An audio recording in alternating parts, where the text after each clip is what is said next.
company dime. Oh, it's a company dime. Oh, there you go. Talk all we want. Oh, okay. Well, in that case. All right. Oh, good morning. Hey there. And we're talking with Scott Smith of Loverboy. That's me. Now, you're the bass player, right? That's right, Oscar. Okay, I got it right. What do you know? I took a guess by looking at your book, the book in here, and says Scott Smith is the bass player. Oh, okay. There we go.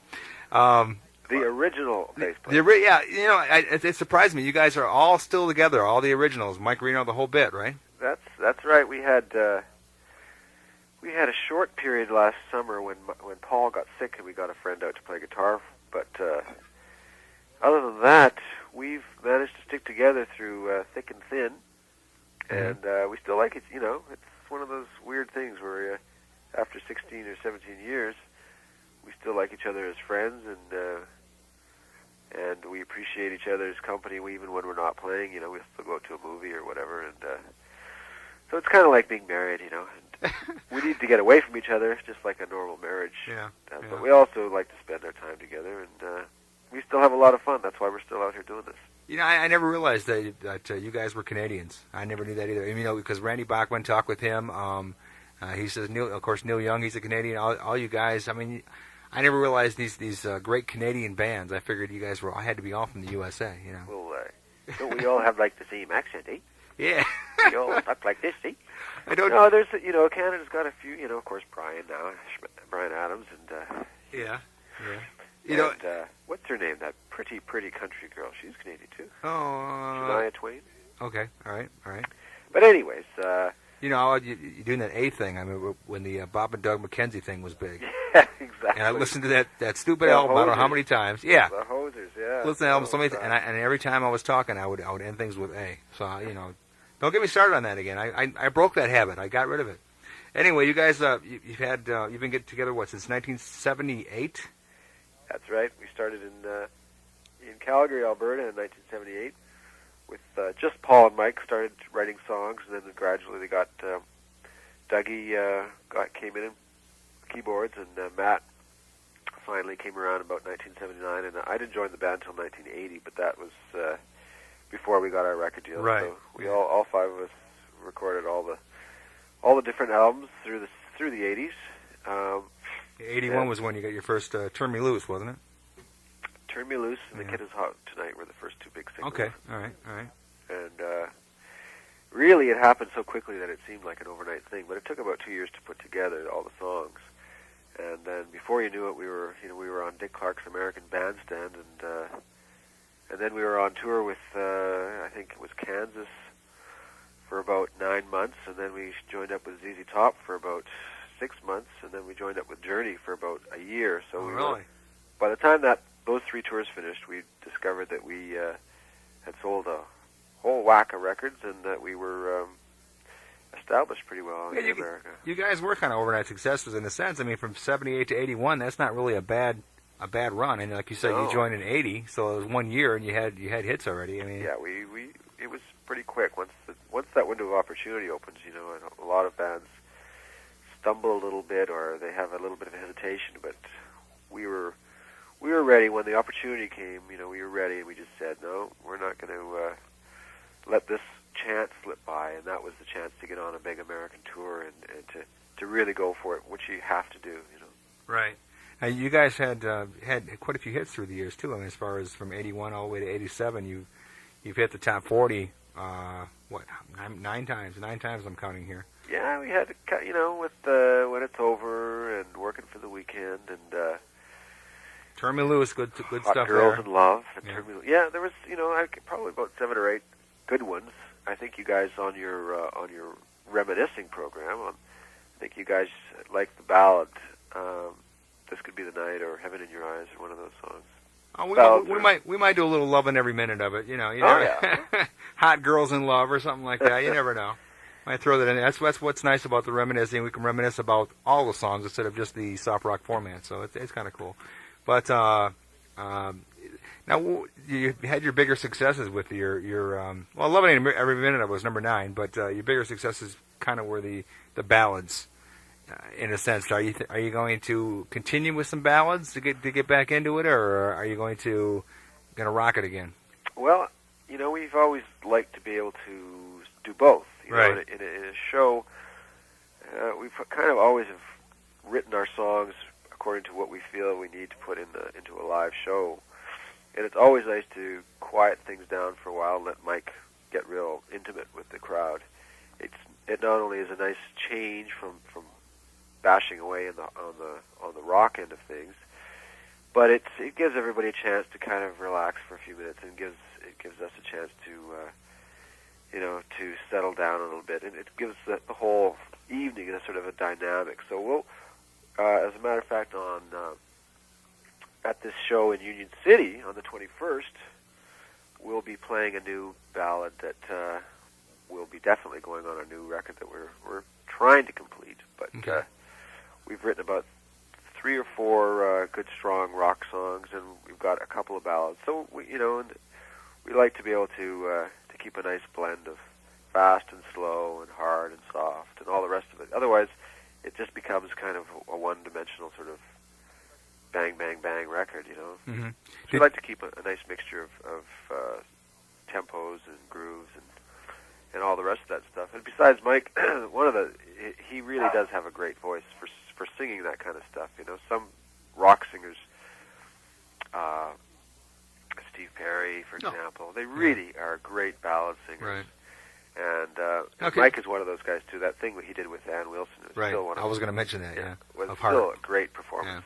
Yeah. And so we could think, hey, give the guy a chance to show his stuff, and we'll just sit back. We'll turn the lights down low, and the rest of the band sort of sit back and play just a kind of an accompaniment to his vocal, as opposed to everybody, taking solos and jumping all over the place and all the rest of that stuff. Just let Mike have a spotlight for a song or two, and he still knows how to croon with the best of them. There you go. He's a crooner. Now, you guys, do you have another album that's out, or are you working on one right now? We're working on one. I don't know whether you know this, but we did take some time off. We took about 5 years off. Right. At the end of the 80s, we decided that rather than to put out another record that would probably not be that well received, just because the music had changed so much, we decided let's take some time off and get away from each other, because we'd been locked together for about 8 or 9 years so far. Mm-hmm. Let's take some time off from each other and do some different musical things by ourselves or with other people. And then when we felt the time was right, because things do go around in a big cycle in this business, so we let about 4 or 5 years go by, and we got together again in 1992, 93, and just tried it out and had fun. And now, of course, once you do that, then you start writing songs again just naturally. So we've got about half a record finished. After the summer, we'll probably get it all wrapped up and maybe have it out by Christmas time. Okay, who's the main writer? Do you guys write together, or? Paul and Mike have probably written about 80% of the material. Okay. And Dougie, the keyboard player, he throws in a few songs, and I'll throw in an occasional half a song or whatever. I'll help somebody out with some lyrics or something. Okay, all right. Well, that's kind of nice. Most, I mean, if you name any of those songs, like Turbulence and Working for the Weekend, it's those are Reno Dean compositions. Right. And they will, and they have continued. They're the songs that we're working on now are mostly Reno Dean too. So it's the style. It's the signature of the band. Right. As far as now being in the business and being out of the business, I'm sure you do. You said Randy Bachman. We were talking earlier. You're friends with Randy Bachman, and let's get a little insight as far as Steve Perry. Now, what happened to this guy? Do you have any clue on that?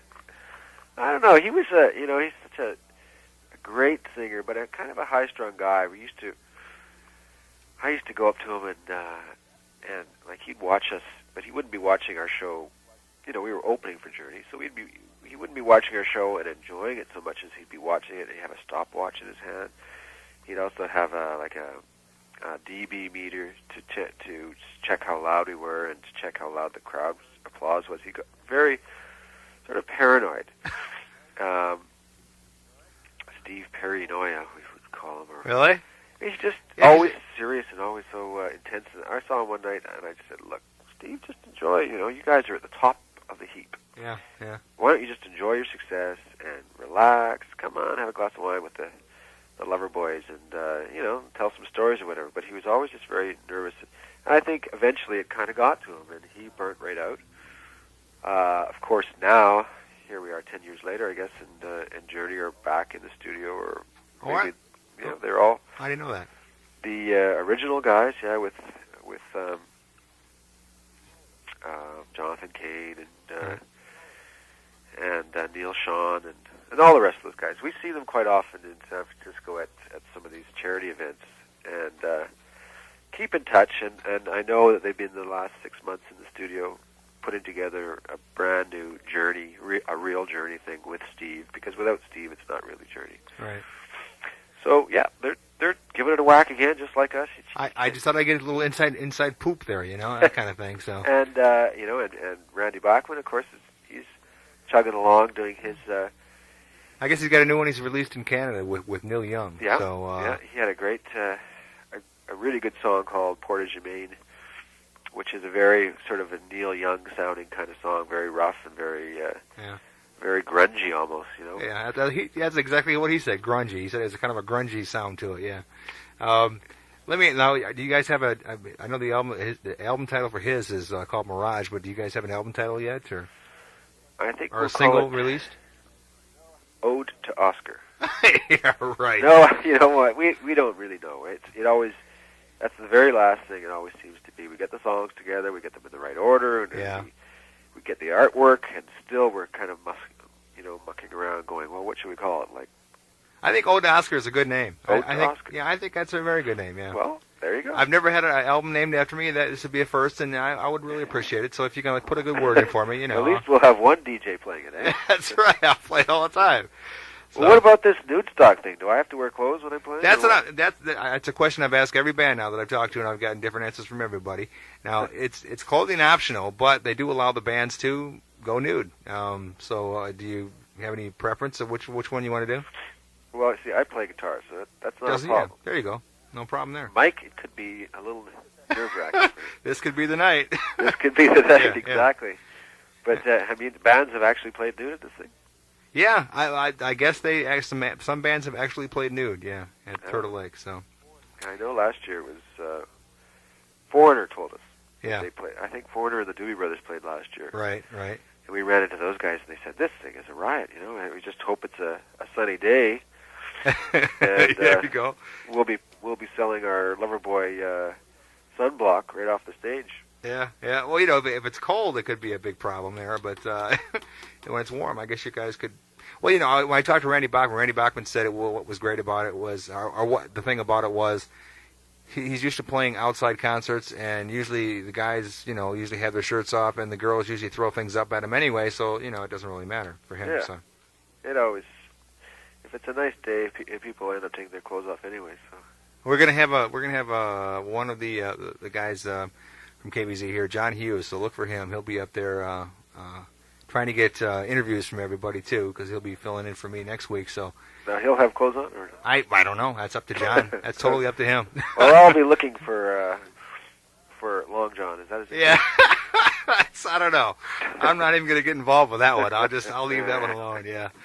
Okay. Anyway, great success. Now your new album, when it does come out, it'd be kind of cool if we could ever get back in touch together again and promote a little bit. Sure. It'd be nice. We'll be once we get everything ready, then we'll sort of get online, and we'll be calling up all the old crew and anyone who's any station that's sort of been loyal or into that kind of music in the past. We'll definitely be servicing them and talking to them. Okay. It sort of works both ways, this business. Yeah. It's nice. It's nice to hear and be the first station in town to be playing it. To say this is fresh off the presses, so to speak. Anyway. Yeah, exactly. Well, anyway, sort of like that. Anyway, but it's been nice talking to you. All right. Well, I wish Oscar, I was. I hope to see you. I wish I was. You got to work that day. Well, no, I had already scheduled another vacation at another point in Michigan before I knew about Woodstock '96. Well, we play an awful lot around there. We play that area. We're playing, Pine Knob again. Okay, all right. And the Seeger Hangout.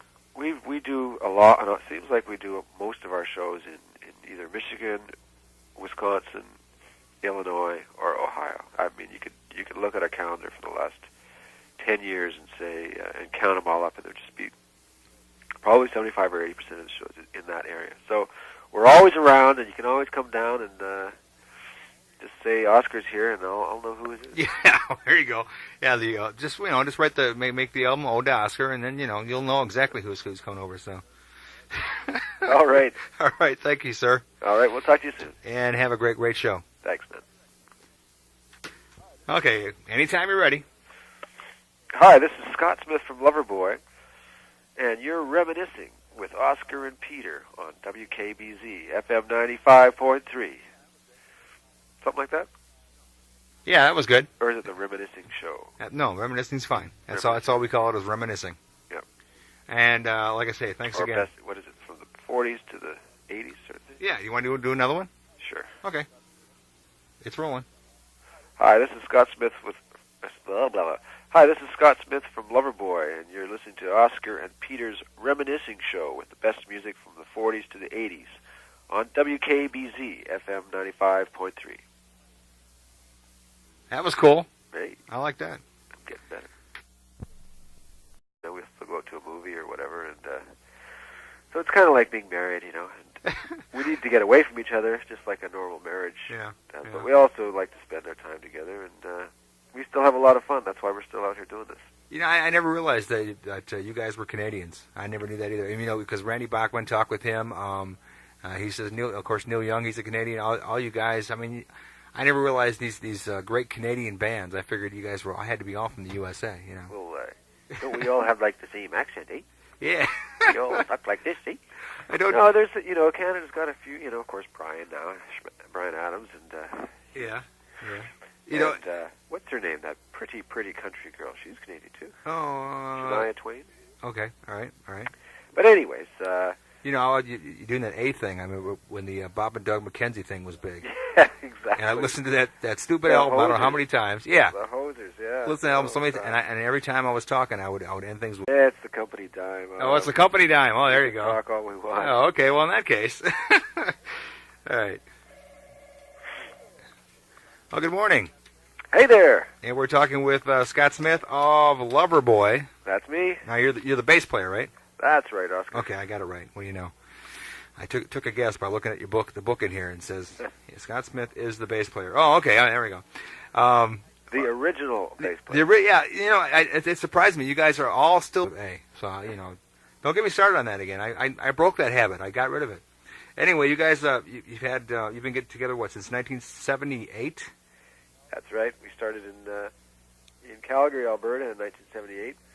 With just Paul and Mike started writing songs, and then gradually they got Dougie came in keyboards, and Matt finally came around about 1979, and I didn't join the band until 1980. But that all together, all the originals, Mike Reno, the whole bit, right? That's right. We had a short period last summer when Paul got sick, and we got a friend out to play guitar. But other than that, we've managed to stick together through thick and thin.